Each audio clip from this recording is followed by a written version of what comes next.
Hello, welcome to News English online radio and television station. Here comes our news today. On May the 15th, the 13th Paris Central Committee opened its midterm under the chairmanship of General Secretary Nguyễn Phú Trọng. Politburo member President Võ Văn Thưởng moderated the opening session.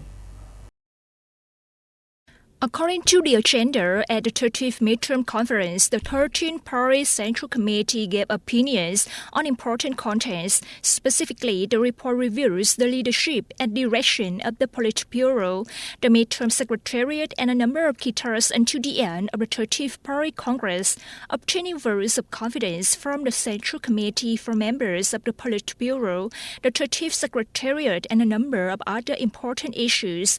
The conference considered and decided on many issues of great significance to the completion of the political tasks of the 30th Central Committee from now until the end of its term. The conference is expected to take place until May the 17th.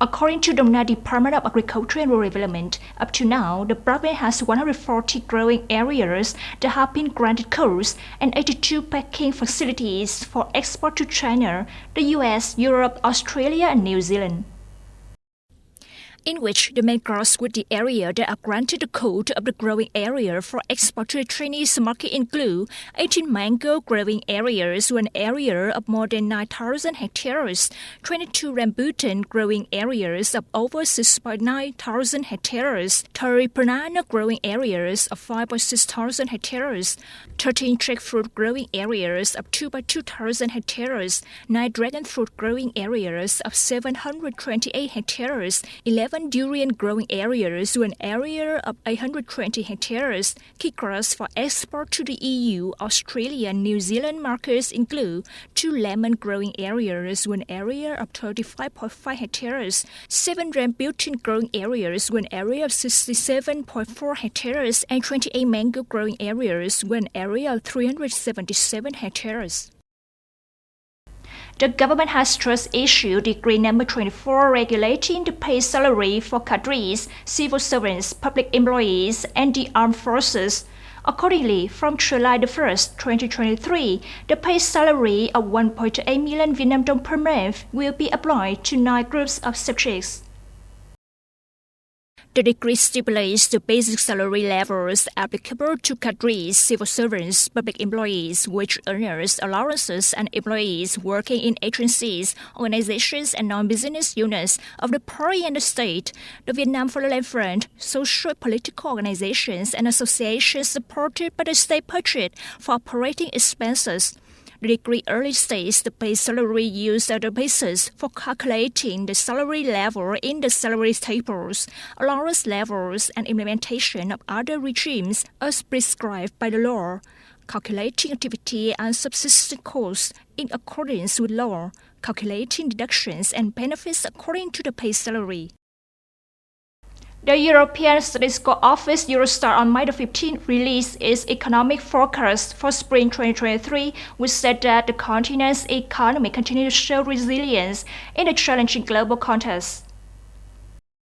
The forecast shows lower energy prices, easing supply constraints, and a strong labor market supported moderate growth in the first quarter of 2023, dispelling fears of a recession. This better-than-expected start to the year raises the growth outlook for the European Union EU economy to 1% in 2023 and 1.7% in 2024. The upward revisions of the euro area are of similar magnitude, with GDP growth now projected at 1.1% and 1.6% respectively in 2023 and 2024. According to Eurostat snapshots, GDP grew by 0.3% in the EU and 0.1% in the euro area in the first quarter of 2023. Leading indicators suggest continued growth in the second quarter.